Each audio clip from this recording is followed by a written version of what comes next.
Say hello, guys. So I'd like to begin by acknowledging the traditional owners and custodians on the land on which we meet today, the Wurundjeri people of the Kulin Nation, and pay my respects to their elders past and present and the elders from other communities who may be present.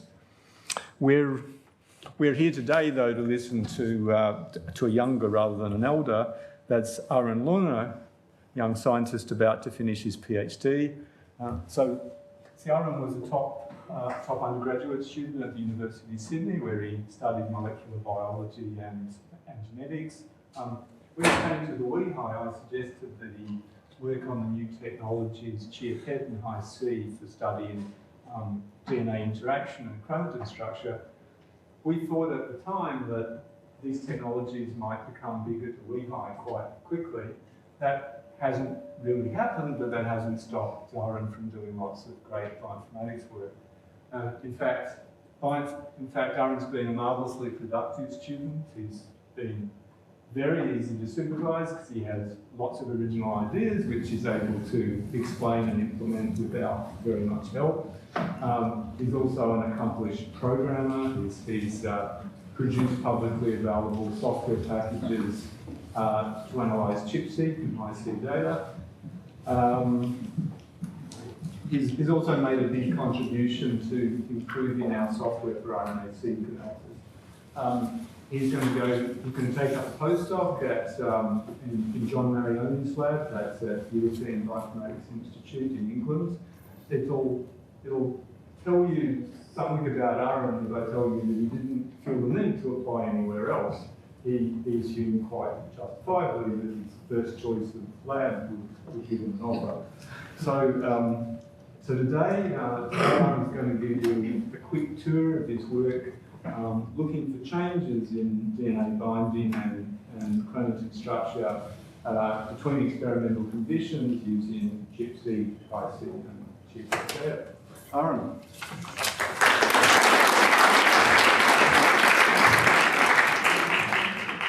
Thanks, Gordon. Hello, everybody. Today I'll be talking about how to study chromatin structure and organization by analyzing various types of massively parallel sequencing data. Why should we study chromatin organization? Well, one of the major sort of motivations is to get some more insights into the molecular mechanisms of gene regulation. Let's have a look at this picture here. We've got a gene here, and upstream we've got a promoter with a bunch of binding sites for various transcription factors. Here we've got a bit of heterochromatin, and over here we have an enhancer that's interacting with this promoter to recruit a bit of the transcription machinery to activate the expression of this gene. So you can see there's a fair amount going on here, and with the technology that we now have, we can start to tease apart what's happening using techniques like CHIP-seq or High-C or ChIA-PET. So CHIP-seq allows us to identify these binding sites, so where they are in the genome and whether or not they're bound under certain conditions. Whereas High-C allows us to identify these long-range interactions between distal regulatory elements, and so does ChIA-PET.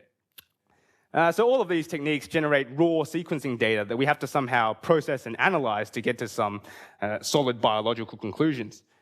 So today I'll be presenting various statistical and computational methods that allow us to go from this thing to get to this thing. So the first thing I'll be talking about today is CHIP-seq data. So I'm sure many of you already know what CHIP-seq is, but in case you don't, it stands for chromatin immunoprecipitation with sequencing. So if we start on the left here of this diagram, we have these blobs which are bound to this thing here. So these blobs are proteins, and this thing is the genome, and this particular blob has a party hat on it because it's our protein of interest. So the first thing we do is to cross-link everything together to stabilize these protein-DNA interactions. We then sonicate up the chromatin to release these chromatin complexes into solution. We get an antibody to immunoprecipitate the chromatin complexes containing our protein of interest. We then purify this DNA, sequence the DNA, and then map those sequencing reads back to the genome. And hopefully what we should see is a peak in the sequencing coverage corresponding to the binding site for our protein of interest. So, over here and, it's over there. So, they match up. And we get a bit of background noise, but that's okay. So you can see this technique allows us to identify the genome-wide binding sites for our particular protein of interest. And that's useful because if we can identify new binding sites, we can find new regulatory elements like new enhancers or new promoters. If we figure out what genes are targeted by our protein, we can infer the regulatory inputs going into that gene. Conversely, if we don't know what our protein does, we can figure that out based on where it binds. So conventionally, CHIP-seq data is analyzed by looking for absolute binding, so the presence or absence of a binding site. And that's done using various peak calling strategies. So in single sample peak calling, what you do is you look within a single sample and you find a peak, and then you look in the surrounding regions and you have a look at the background noise in the neighborhood, and you use that background noise to infer a level of background across your peak. Now, if your peak is significantly higher than the inferred background, then you can say, there's probably a binding site at this location. The two-sample strategy is a bit more complicated as it involves a negative control sample, so an input control or an IgG control where you compromise the immunoprecipitation step. And in this case, what you do is you compare the height of your peak in your chip sample to the level of background noise in the corresponding location in your negative control. And if your peak is significantly higher than the background coverage in your negative control, then you can say that there's a binding site at this location. So that's conventionally how it's done, but today I'll be talking about something a little bit different. So instead of doing sort of absolute binding today, we'll be looking at differential binding. So here we're looking for changes in the binding profile between two different biological conditions. For example, between two different cell types, or before and after drug treatment, or whatever you're interested in. So for example, let's say in one of our conditions we make a chip library, and then we end up with a peak that's this big, and then in another condition we have another chip sample and we end up with a peak that's this big. The difference in the peak heights between our two different conditions corresponds to the differential binding of our protein of interest. So that's what we're interested in looking for. So, why should we look at differential binding? Well, one of the motivations is that detecting differential binding is a lot easier than detecting absolute binding. So when you're looking for differential binding, your null hypothesis is fairly well defined. Binding in one of your groups is equal to binding in another of your groups. There's no need to infer the background level as you would do in single sample peak calling, and there's no need to make any negative controls as you would do in two sample peak calling. Another motivation is that the differential binding results, I think, are a lot more relevant because you get changes in binding that you can associate with differences in biology.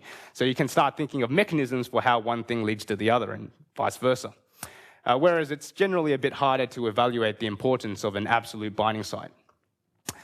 So today I'll be focusing on experiments that involve two groups of two replicates. And the idea with this particular experimental setup is to identify regions of the genome that have significant differences in binding between our two different groups, to identify differential binding. But before we do all that, we have to figure out a way of summarizing reads into counts in order to do our statistical analysis on the count data. So there's two broad strategies to count reads into counts. The first is to use use predefined regions. For example, we can define a region around the transcription start site as a putative promoter, or we can define the region of the gene body as a region of interest. And in both cases, what we do is we count the number of reads mapped within these predefined intervals. We test those counts for significant differences between our biological conditions, and then that allows us to determine if there's any differential binding within these predefined features.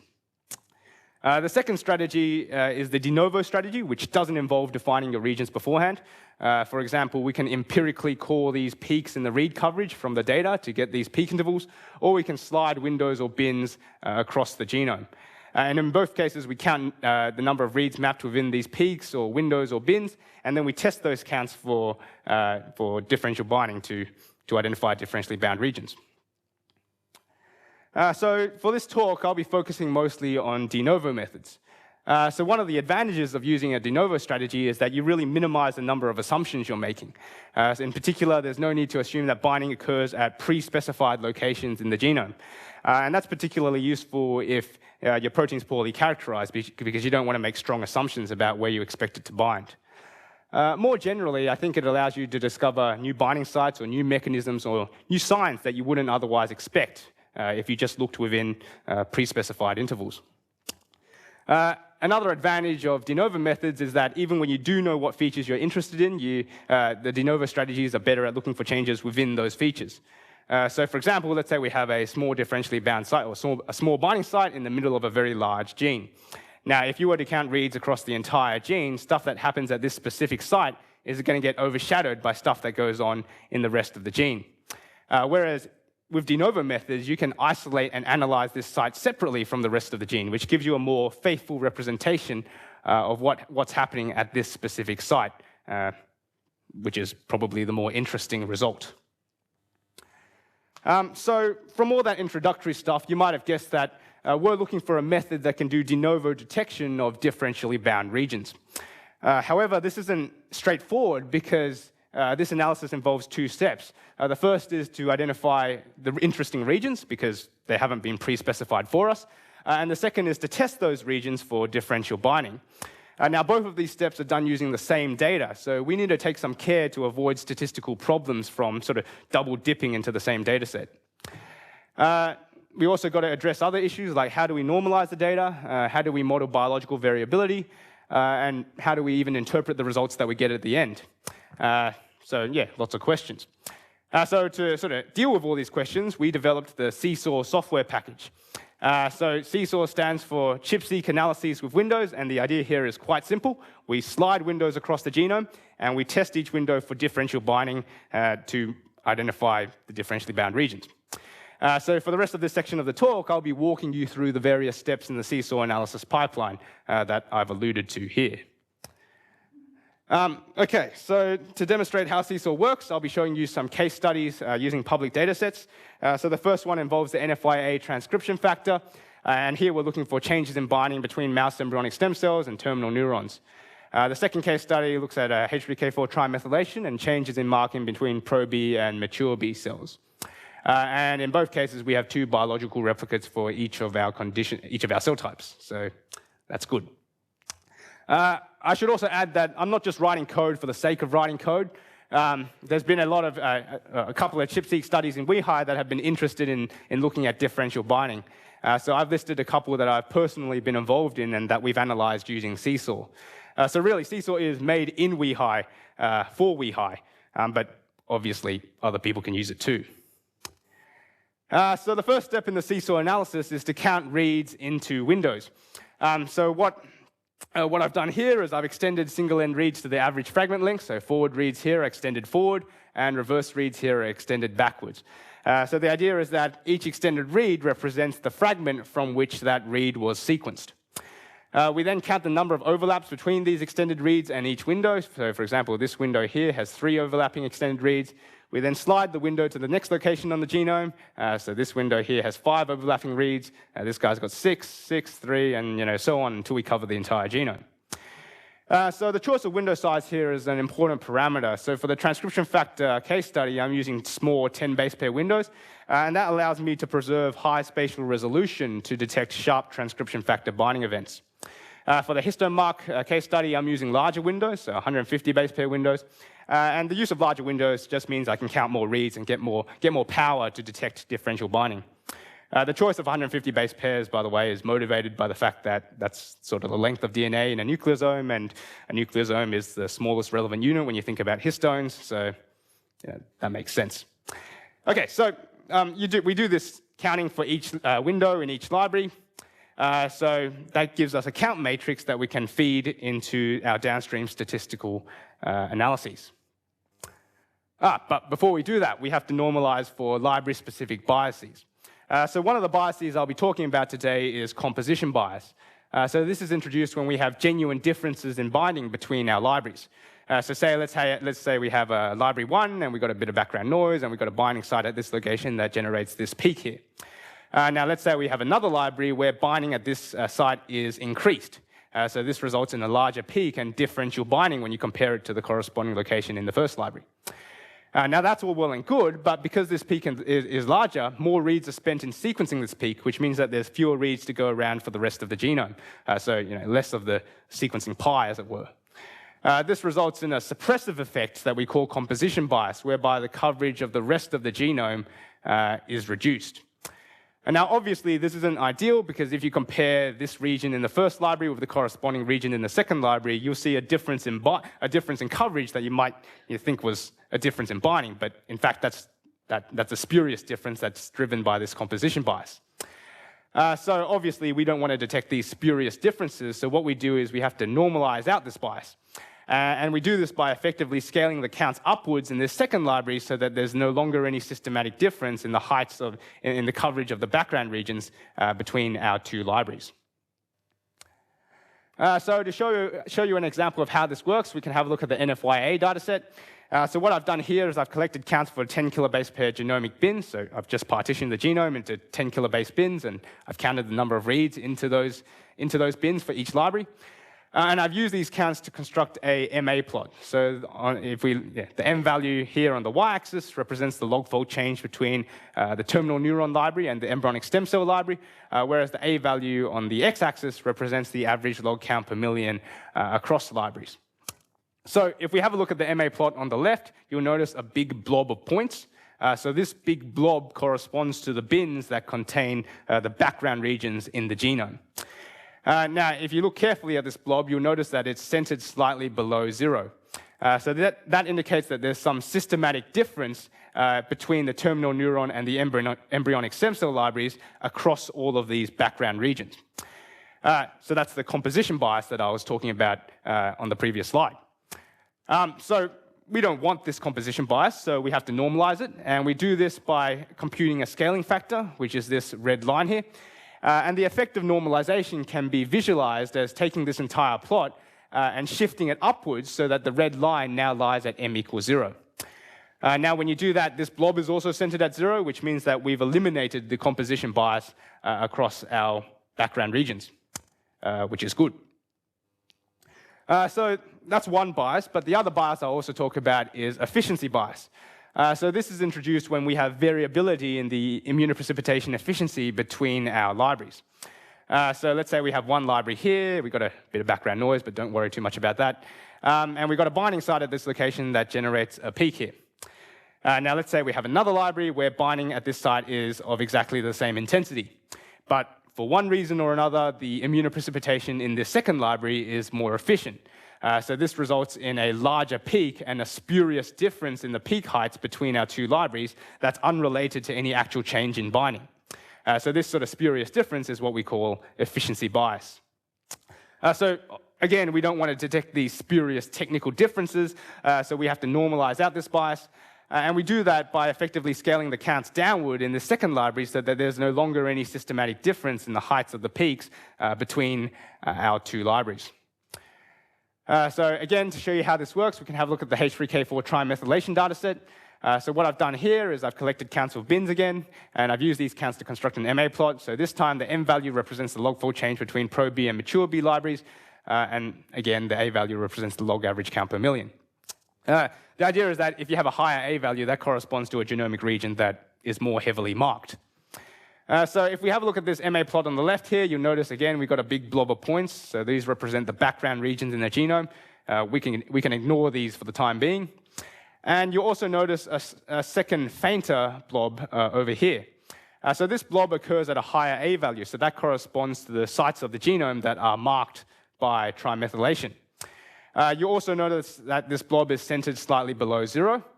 This indicates that there's some sort of systematic difference between the pro-B and mature B libraries across all of these marked sites.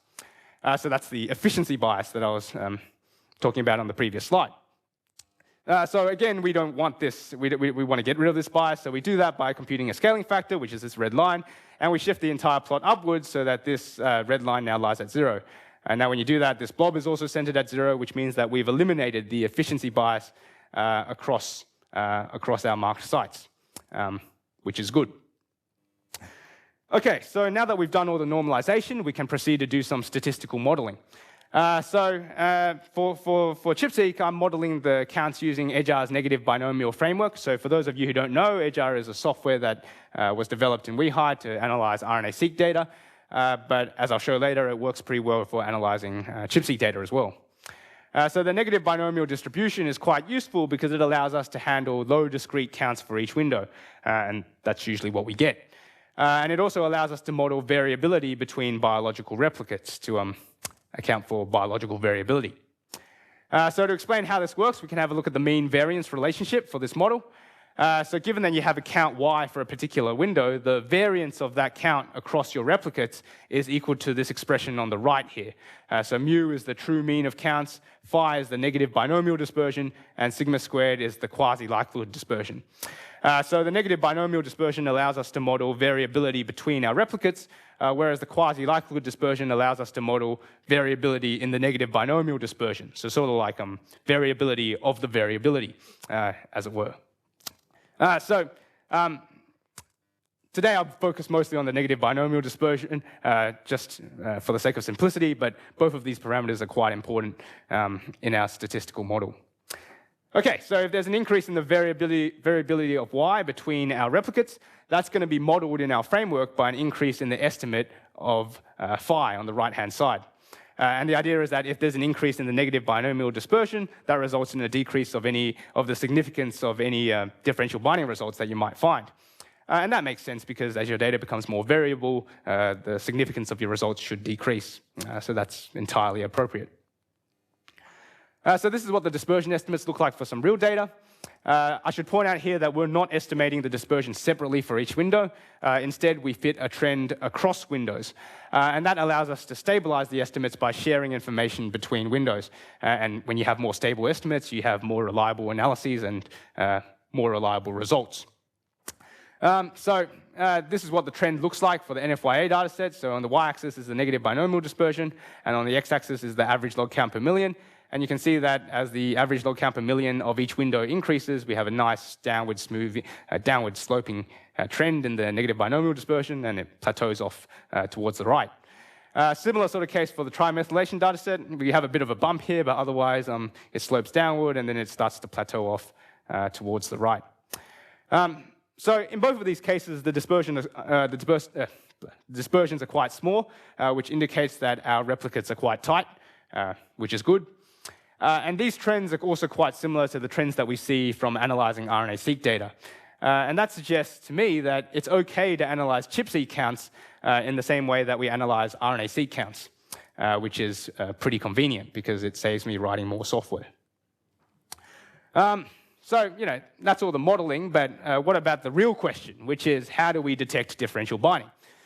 So we can do that by computing a p-value with edgek to test for differential binding in each window. Now, we've got a lot of windows spread across the genome, so we have to correct for multiple testing. And we do that by controlling the false discovery rate. So the FDR, the false discovery rate, or the FDR, is just the proportion of significant windows that are false positives. The idea is to control the FDR below some acceptable threshold, like 5%, in order to keep this proportion of false positives reasonably low. However, the presence of overlapping or adjacent windows will complicate the interpretation of the FDR.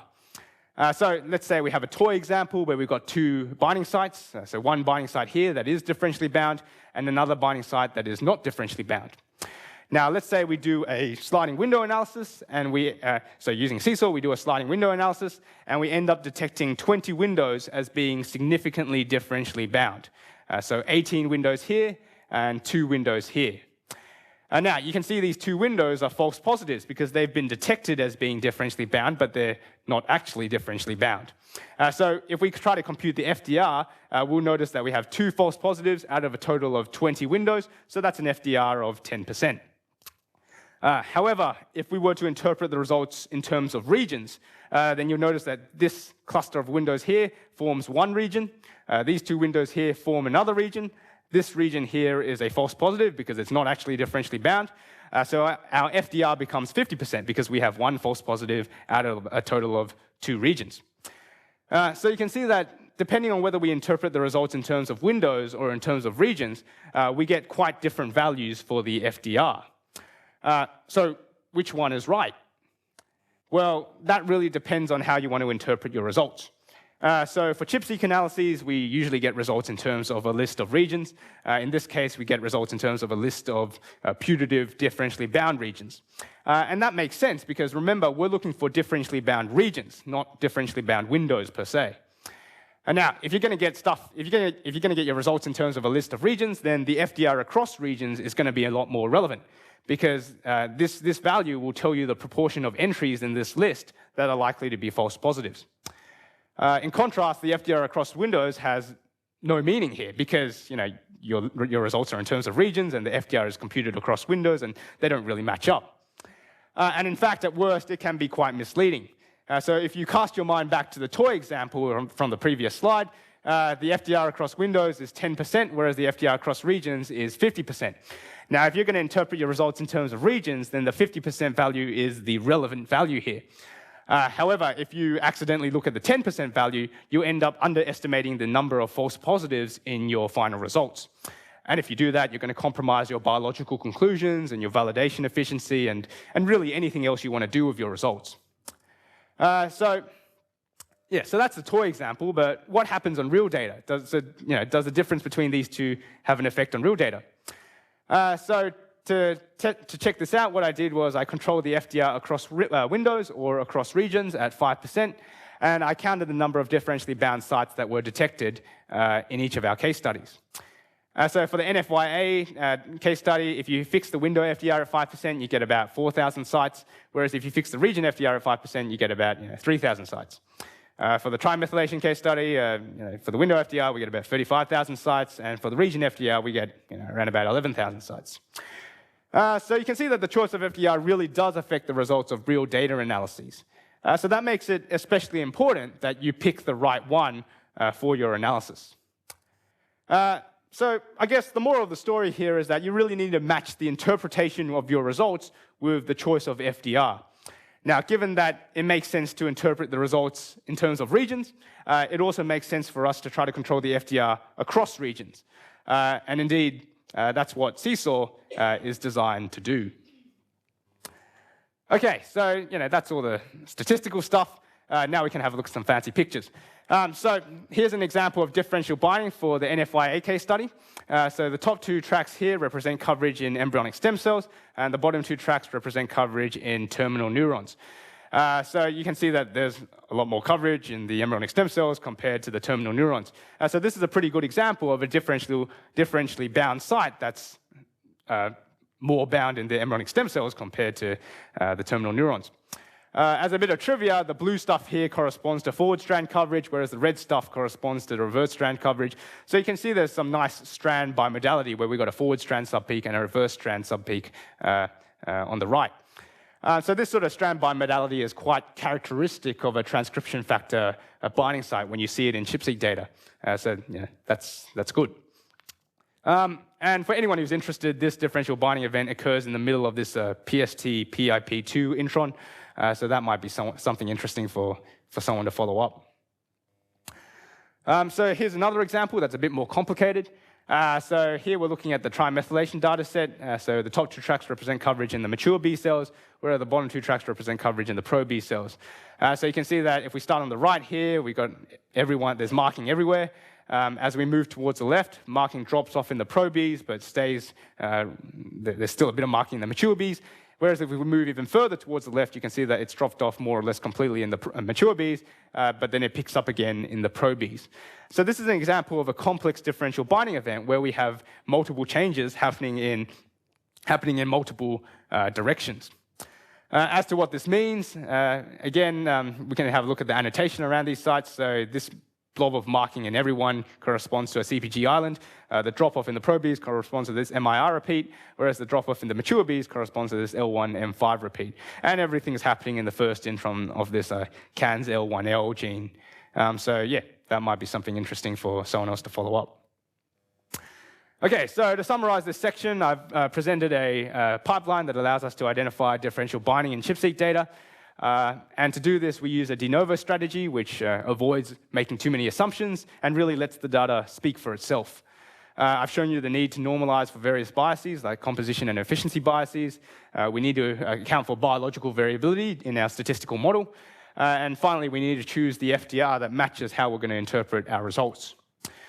So all of these issues are addressed in the latest version of the Seesaw package, which is publicly available in the Bioconductor project. So if you're going to analyze CHIP-seq data anytime soon, feel free to download that and check it out. Okay, so for the next section of the talk, I'll be presenting stuff about genomic interactions. So when I talk about genomic interactions, I'm talking about physical contact between two or more distinct genomic loci. So, in the textbook, genomes sort of look like this, and it's all nice and linear. But more closer to reality, the genome folds up into a more compact shape to fit inside the nucleus. And it's during this folding process that different parts of the genome are brought into contact. So, for example, this enhancer here touches the promoter of this gene here, whereas these two promoters touch each other. Hi-C aims to identify these pairwise interactions between loci. And you can see how this is useful because now we can start to link active enhancers to their target genes, or we can identify genes that are physically clustered together in transcription factories for co-expression or co-regulation. More generally, I think Hi-C, the ultimate aim of using Hi-C is to identify these functional interactions to get some insights into the mechanisms of transcriptional regulation. So Hi-C itself stands for chromatin conformation capture with high-throughput sequencing. So the idea is reasonably simple. Let's say we have a red part of the genome here, and we have another gray part of the genome here, and these two parts of the genome are interacting at this location here. The first thing we do is to cross-link everything together to stabilize these interactions. We then cut up the DNA with a restriction enzyme to release these complexes into solution, these chromatin complexes. We then fill in the sticky ends with biotin-labeled DNTPs. We then do a step called proximity ligation. Now, the idea behind proximity ligation is that pieces of DNA that are close together in solution are more likely to ligate to each other. Now, obviously, if your pieces of DNA are being held together by an interaction, they're going to be close together.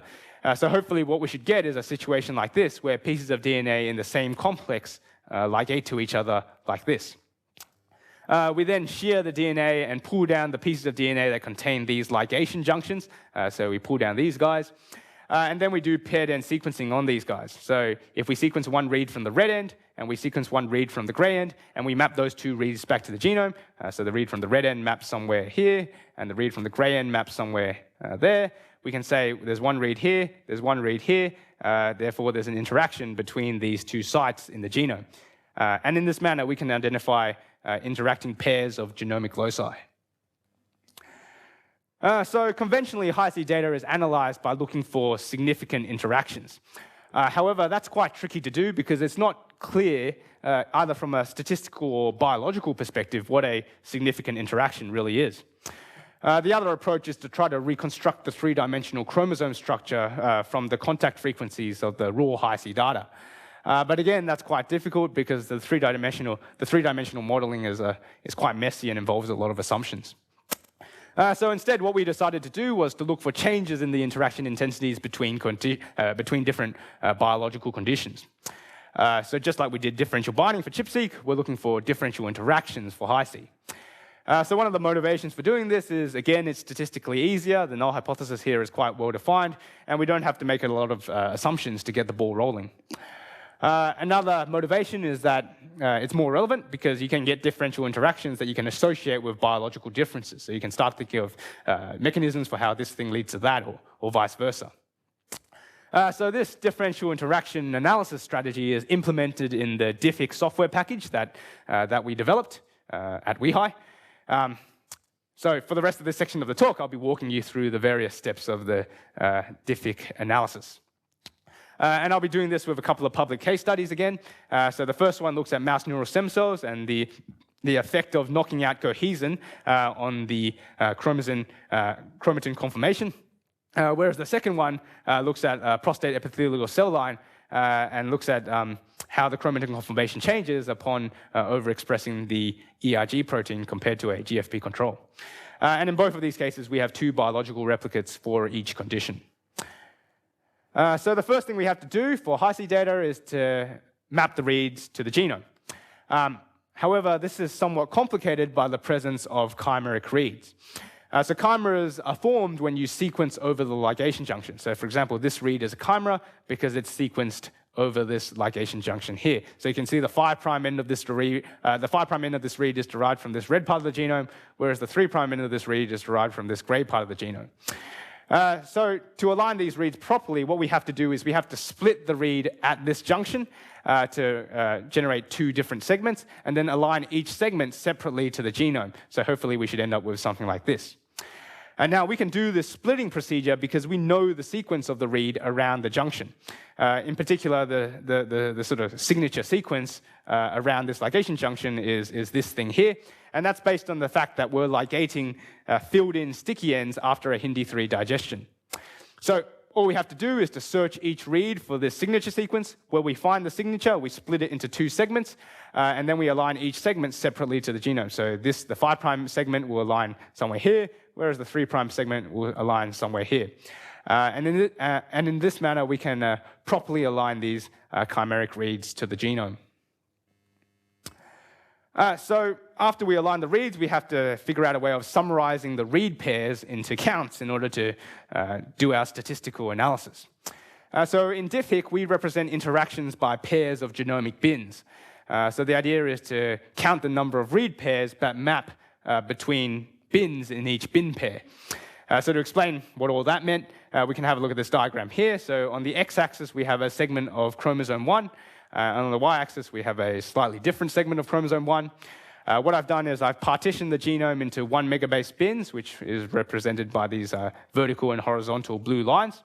Now, each of these boxes represents a bin pair with 1 bin on the x-axis and 1 bin on the y-axis. So, for example, this box here, for example, represents a bin pair where one of the bins is this guy and the other bin is that guy. Each of these dots that you see in this space corresponds to a read pair, where the location of the dot in this space is determined by the mapping location of the 2 reads in the pair. So, for example, this dot that I've marked out is a read pair with 1 read mapped to this location on the x-axis and 1 read mapped to that location on the y-axis. So, to get the count for each bin pair, all we have to do is to count the number of dots in each box. So, for example, this box here has 152 read pairs, this bin pair has 89 read pairs, this bin pair has 75 read pairs, and so on for every box in this space. So generally, we need fairly large bins in order for this to work, so ranging from 100 kilobases to 1 megabase in size. And that just ensures that we get enough counts because the read pairs are distributed quite sparsely across this space. So obviously, if we use larger bins, we get more counts, but smaller bins are also quite useful because they provide better spatial resolution to detect sort of sharp punctate events in this space. So for the purposes of this talk, I'll be using 1 megabase bins because they're fairly convenient to work with. So after we count read pairs into bin pairs, we can do some normalization. So what I've done here is I've constructed an MA plot between 2 replicate libraries using these bin pair counts. So this is what the MA plot looks like, and you can see that we have a mass of points here with a smooth downward trend within this mass of points. So this downward trend probably corresponds to technical differences in library preparation between our 2 replicates. For example, differences in cross-linking efficiency or differences in ligation specificity or stuff like that.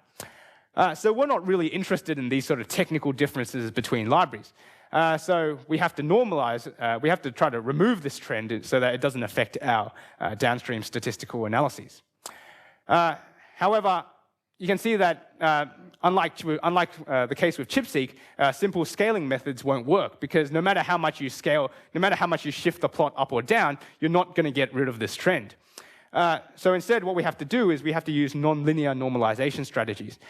In this case, I've used a loess-based method where I fit a loess curve to this mass of points, and then I basically adjust the points so that the fitted curve is now a flat line at m equals 0. Now you can see that after normalization, the trend is gone, so we can now proceed safely to the rest of the statistical analysis. And speaking of which, so the rest of the statistical analysis is quite similar to what we did for CHIP-seq. So again, we have to model variability between our biological replicates using edgek. We compute p-values to test for significant differences between conditions for each bin pair. And then we correct for multiple testing by controlling the FDR at 5%. And this gives us a set of significant bin pairs that represent our differential interactions. So we can have a look at a sort of breakdown of the results. So for the first case study here, you can see that upon knocking out cohesion, we get a number of interactions that go up in intensity, as well as a number of interactions that also go down in intensity. Similar sort of case upon EIG overexpression. Upon overexpressing EIG, we get a number of interactions that go up, whereas we also get a number of interactions that go down. So that sort of makes sense, because whenever you perturb the system, you would expect to gain some interactions at one place and lose some interactions somewhere else. So this sort of balance is pretty reasonable.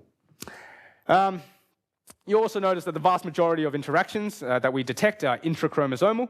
And again, this makes sense because chromosomes tend to be packaged within self-contained territories when they're inside the nucleus. So it makes sense that the vast majority of interactions occur between loci on the same chromosome. And indeed, that's sort of what we observe. So we can have a look at some results with some plaid plots. If we look at this on the plaid plot on the left here, the x-axis corresponds to a region of chromosome 10, whereas the y-axis corresponds to a slightly different region on chromosome 10. The intensity of color at any part of the plot is proportional to the number of read pairs connecting the axes at that part of the plot. So if we have a look at this red box here, you can see that there's nothing much happening in this EIG overexpressing sample, whereas in the GFP control, if you look within this box, you'll see a dark smudge at this location. So this smudge corresponds to an interaction between this location on the x-axis and this location on the y-axis. So this is a pretty good example of a differential interaction where this interaction here is lost upon overexpression of ERG. As to what this means, that's a bit harder to say. If we look at the annotation around the interacting loci, there's a couple of genes, so these two guys on the x-axis, and there's another gene on the y-axis here. So if we wanted to figure out whether this differential interaction has any sort of functional effect, we'll need to integrate this with some sort of RNA-seq data. And in fact, this particular gene is upregulated tenfold upon EIG overexpression. So that might be something interesting to follow up to figure out whether the differential expression of this gene is associated with this sort of change in the chromosome conformation. So that was a pretty, that previous example was a pretty broad example occurring at a 1 megabase scale, but Hi-C can also detect finer features. So if we look at so this is for the second case study, so for the floxed sort of wild type sample, you'll notice these dimples in the plaid plot, whereas upon knocking out cohesin, or RAD21, the intensity of these dimples is substantially increased. So these dimples here correspond to looping interactions between specific DNA elements. So we can have a look at this in a bit more detail. So what I've done here is I've zoomed in and rotated the plot around these dimples. So this particular dimple here corresponds to an interaction between this location on the x-axis and this location on the x-axis. So the x-axis here represents a segment of chromosome 11. Don't worry too much about what the y-axis is. So basically this dimple here corresponds to an interaction between these two sites. And if we look at the annotation around these sites, this site here corresponds to these two genes here, whereas this site here corresponds to another cluster of genes here. So you can see that with this type of high-resolution data, we can really start to identify specific interactions between specific genes. And really, that's what we're aiming for if we want to use this technique to get some more understanding of the mechanisms of transcription and of transcriptional regulation. So to sum things up for Hi-C, I've shown you a pipeline that allows us to identify differential interactions from Hi-C experiments. I've shown you the need for careful alignment of chimeric reads. In this pipeline, we quantify the strength of interactions using bin pairs. We need to normalize for trended biases to get rid of sort of uninteresting trends in our data. We do statistical modeling to account for biological variability and to test for significant differences between our different conditions. And we also got a bunch of methods that allow us to make pretty pictures. The latest version of this pipeline is is publicly available on Bioconductor. So if you're going to be analyzing Hi-C data, feel free to download that and check it out. All right, so the sort of last thing I'm going to talk about today is ChIA-PET. So what is ChIA-PET? It's not this. It is instead chromatin interaction analysis with paired end tags.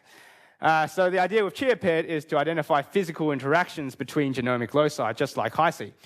But unlike Hi-C, ChIA-PET only focuses on interactions involving a specific target protein.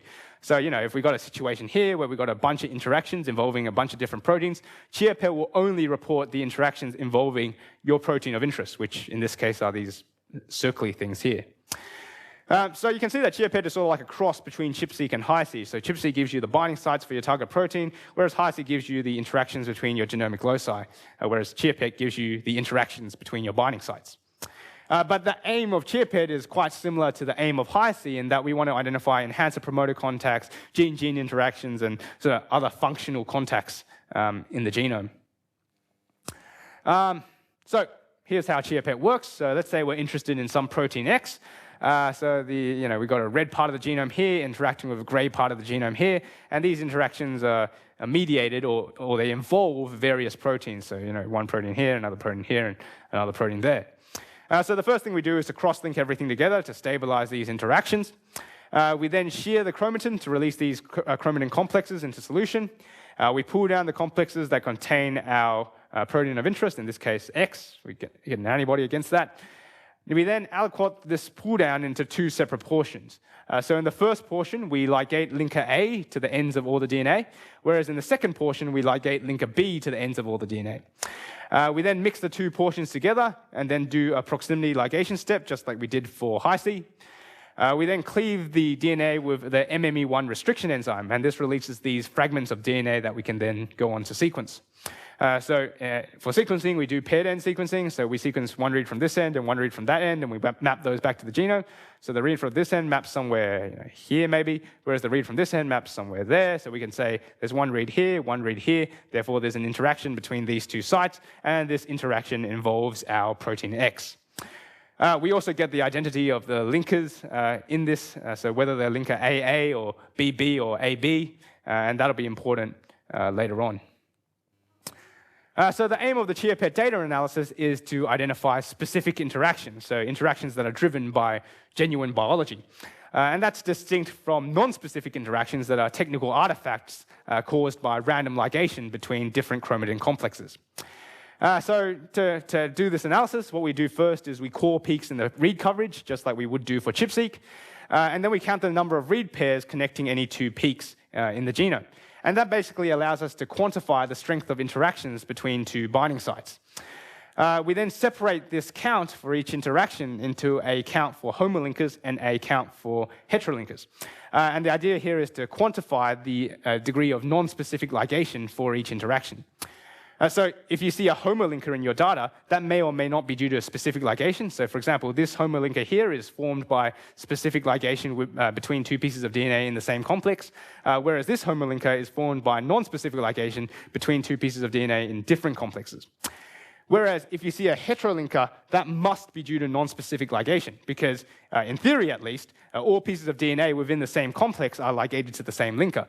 So the only way to get two different linkers is to get ligation between two different complexes. Another way of looking at it is that if you have a specific ligation event, you can only get homolinkers and you can never get heterolinkers. So what we can do is we can test for whether there's a significant increase in the homolinker count over the heterolinker count for each interaction. And that'll basically tell us whether or not our interaction is significantly specific. And there's also a bunch of other steps that I won't go into in too much detail. So again, we have to normalize. So in this case, we have to normalize for the homo and heterolinker counts. And that just accounts for non-specificity in other parts of the protocol, like during cross-linking. And we also have to model variability between biological replicates. So this entire analysis pipeline is implemented in the DACA package that we developed. Yeah, I can't really remember what that stands for, but there's ChIA-PET in there somewhere. So to show you how this works, I'll be presenting some results from a case study involving a public data set. So here they used a ChIA-PET targeting RNA polymerase II, and this is quite a smart target if you don't know what you're interested in, because this will basically pull down all the transcriptionally relevant interactions in the genome. They've done this for the MCF7 cell line, and they've got two biological replicates. So the aim of our analysis is to identify specific interactions within this single cell line. So we're not doing any differential stuff, we're just looking within the cell line. So that's a bit of a change from what we did for ChIA-PET, ChIP-seq and Hi-seq. So here's an example of the results for the around the MER21 gene. So if we look at this plot here, you'll notice a blob at this location. So this blob corresponds to an interaction between this location on the x-axis and this location on the y-axis. So in this case, the x and y axes correspond to the same part of the genome, So this location is the same as this location. So basically, this blob here represents an interaction between these two sites in the genome. Now, if we have a look at the annotation around these two sites, this blob here corresponds to the end of the VMP1 gene and the start of the MER21 gene, whereas this blob, this point here, corresponds to something in the middle of a VMP1 intron. So if we start thinking of models for what this could mean, one of the possible models is some sort of promoter-enhancer interaction, where the promoter of MER21 is interacting with the an enhancer element in the middle of this VMP1 intron. And that may be responsible for driving the transcription of the MER21 gene. And in fact, when you have a look at the RNA polymerase occupancy around MER21, you'll notice a really large peak in RNase polymerase binding at this site. So there's definitely something happening there. So this is for homolinker coverage. If we have a look at the heterolinker coverage, you'll notice that there's nothing much happening at this corresponding location. So nothing much here, a lot here. So we're pretty sure that this is a specific interaction because there's a lot more homolinkers than there are heterolinkers at this sort of part of the space. Here's another example. So this involves the NEAT1 gene. So if we look at this blob here, this corresponds to an interaction between this location on the x-axis and this location on the y-axis. So basically, if we flip that around, we're talking about these two sites. If we look at the annotation, this corresponds to the start of the MALAT1 gene, and this corresponds to the start of the NEAT1 gene. So this is a good candidate for some sort of gene-gene interaction. And that's especially interesting because I think both of these guys are long non-coding RNAs. So that might be something interesting to work on. And again, nothing much happening for the heterolinkers, so we're pretty sure this is a specific interaction. To sum things up for CHIA-PET, what I've shown you is that we've got a pipeline, we've developed a pipeline that can identify specific interactions from CHIA-PET data. It has methods to do counting, the statistical analysis, and makes pretty pictures with various visualization functions. It's worth pointing out here that sort of differences between CHIA-PET and High-C. So High-C seems like the superior technique because it's not limited to a single target protein. But CHIA-PET also has a number of advantages, and one of them is that it provides better spatial resolution. And that's because your sequencing is focused on a specific set of interactions of interest. So for all those interactions, you'll get better sequencing coverage, you'll get cleaner data, and in general, you'll get more easily interpreted results.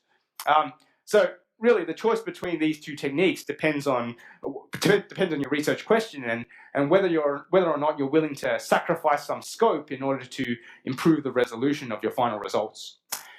So the code for this pipeline is publicly available on GitHub. So if you're going to be analyzing ChIA-PET data anytime soon, you can check that out. All right, so to wrap things up, I've shown you a couple of software implementations that allow us to do rigorous analyses of next-generation sequencing data. So for CHIP-seq analysis, we can. I've developed Seesaw to detect differential binding. For High-C, I've developed diffhic to detect differential interactions. And for ChIA-PET, I've developed DAC-PET to detect specific interactions. But of course, there's a lot of stuff I haven't talked about. So obviously, you can do RNA-seq to identify differentially expressed or differentially spliced genes. And you can do CAGE to detect differential promoter usage. So looking more towards the future, I think the sort of ultimate aim of these sort of analyses is to try to integrate all these different data types and the conclusions that we get out of them into a single holistic model to get some better understanding of the mechanisms of transcriptional regulation. So to acknowledge people, Gordon's my boss, obviously. Andy's a dude I talk to often in the lab, like all the time. Wei and Yang are my alignment gurus. Keith keeps everything running. Tony and Melanie are on my advisory committee. Moshi, Ping, Ingrid, and Terry, and members of the Speed Lab for talking to me about CHIP-seq. Tom for hanging out with me at night. Steve is my co-supervisor. Michael, Simon, Alex, and Reese as postdocs, and they've given me a lot of useful feedback on my analyses of their data. Reese in particular is my collaborator in chief, and we've shared a lot of hopes and dreams and despair together, and we'll probably do so in the future. Alexia and Mary Lies, Alexia in particular for being user #1 for Seesaw, and Matt for general discussions and such. University of Melbourne pays me money, and WEHI is where I've been living for the past 3 years. So, thanks.